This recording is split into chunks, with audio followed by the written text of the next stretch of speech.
Hey, all you comic book readers and true believers, it's Tuesday, and I'm your ever-loving blue-eyed comic book guy, Mitch Harmon. You guys know what's up, Mitch's Picks. For Marvel Comics, Spider-Man City at War, #1, written by Dennis Hallam, art done by Michelle Bandini. This is a mini-series coming out of Marvel Comics. There's a new line called Gamerverse. I'm guessing it's going to be focusing on all their new video games, kind of expanding upon the stories that happen in those video games. This is for the miniseries for the video game that just came out last year. Very, very successful video game, very, very fun. If you have not played it, that's fine, because this book actually literally takes place as the story goes on in the comic or in the video game. Which some of you may be wondering, why should I even buy this case? Well, they're going to be diving into other stories that weren't exactly fully fleshed out in the Spider-Man game, showing some backstory to some of the side characters, and even maybe talking about things that, like, as you play as MJ, you get to see what Spider-Man's doing and vice versa. This is the #1 coming out of the series. I believe it's going to be 5 or 6 parts, not really entirely sure. But if you're a fan of the game, I highly recommend it. But like I said, if you've never even played it, you can still pick it up and enjoy the story, guys. Check it out. From DC Comics, Teen Titans #28, written by Adam Glass, art done by Bernard Chang.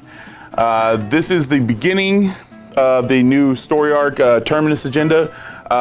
Robin has been kind of keeping from the rest of the Teen Titans his underground hidden prison. Well, except for Red Arrow. But she's kind of okay with everything that Robin's doing. Basically locking away criminals to never really see the light of day again. Taking care of things the way Batman never could, or I guess you could say never had the stomach to do. And now they're moving on to their newest target, Deathstroke. But Deathstroke's not the type of guy who can just kind of be caught and then have no problems whatsoever. And so Damian now has to figure out a way not only to capture Slade, but also to continue to keep this underground prison with people, mostly low-level people like Gizmo or Black Mask, but now you're adding an A-list villain to it, and things could get a little crazy in here. This is going to be a 4-part series, 6-part if you count the epilogue and prologue. They will be spanning over the Teen Titans and Deathstroke. The next part will be in the Deathstroke series. So if you guys want to start reading this, just let us know. We can order those in for you who are only getting Teen Titans, and people getting Deathstroke, let us know. We can get the Teen Titans for you guys, so just let us know. But as always, it's going to be pretty cool, guys. So I highly recommend you check it out. From Aftershock Comics, Dark Red, #1, written by Tim Seeley, art done by Corin Howell. Chip is just your average, everyday, third shift gas station clerk. Just gotta, go through the motions of everything. Has to deal with drunks later on in his night shift. Just typical stuff I guess you have to worry about being a gas station clerk in the Midwest. The only difference is, I guess, Chip's a vampire, and he's kind of like just trying to, I guess you could almost say, leave that life behind him for the most part. He's kind of taking this new town as his new stomping grounds, I guess you could say, but people aren't really going missing. Luckily to this one girl, I believe her name is Evie.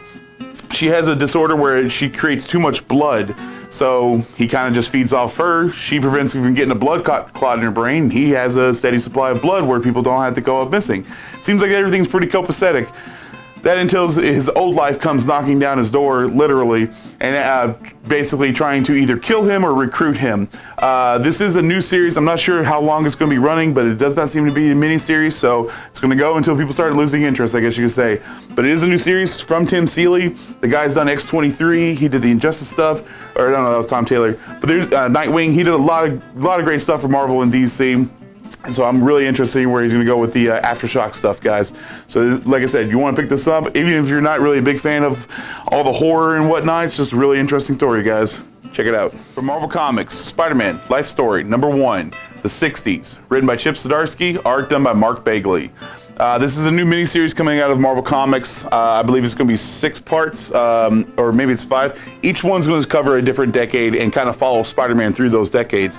Spider-Man's been around for close to 60-something years now in the real world, but now we're going to have a story where it's going to kind of see him growing up throughout the decades. Basically, Spider-Man finally starts to age. At least that's the way it's kind of been presented to me. But in this one, he's still kind of dealing with, learning all of his new spider powers and whatnot. He is in college in this story, although it does show you a little bit of his high school time. And he's still trying to balance that superhero lifestyle mixed with trying to be a college person, also mixed with trying to have some type of social life, all while the Vietnam War is going on. And he's, Spider-Man's all about that responsibility. And with, he's got that great power, so he must also have this great responsibility. And he wonders if he should actually join up with the war effort and go over to Vietnam. Not exactly clear on what his decision is just quite yet, but you do see some other heroes in this. You do see a villain in this. I'm assuming each one's going to kind of have a different take on the decade for Spider-Man and so on and so forth. But this is a new series. Chip Zdarsky is a great writer. He did the Marvel 2-in-1 stuff, and he's currently doing the Daredevil stuff. So you definitely want, and plus Mark Bagley, anything drawn by that guy, you should definitely pick up because he's a wonderful artist, guys. But you definitely don't want to miss this #1 to this new miniseries coming out from Marvel, guys. Check it out.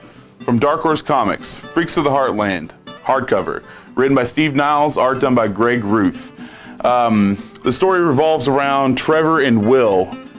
Trevor is Will's older brother. Will's only 6 years old. However, Will is kind of like a 6 foot tall guy, monstrous individual with superhuman strength. But Trevor realizes this is just his brother and he just wants to have fun. But the rest of the townsfolk don't exactly see Will as just this innocent 6-year-old who is taller than most of the men in the town. But as they are forced to almost kind of flee their own homeland, they come to find out a dark secret that this entire small town has been keeping from them and from other inhabitants of this town as well. This is a 6-part miniseries. It's all contained in this from the Master of Horror. I'm sure there's other Masters of Horror, but I really like Steve Niles. The guy does a really good creepy stories on almost anything he does. Plus, Greg Ruth's art on this is just dark and gritty, and it suits the tone of the story very, very well. A little bit of the Mice and Men type of feel to it, where you have the brother trying to take care of the other brother who is slightly disabled and whatnot, but it's a great horror story. And I kind of wish he would do another volume of this because it was a really interesting story. But if you don't want to kind of go hunt down all the single issues, it's always great just to pick up the hardback, guys. So I highly recommend you to come by and check this out.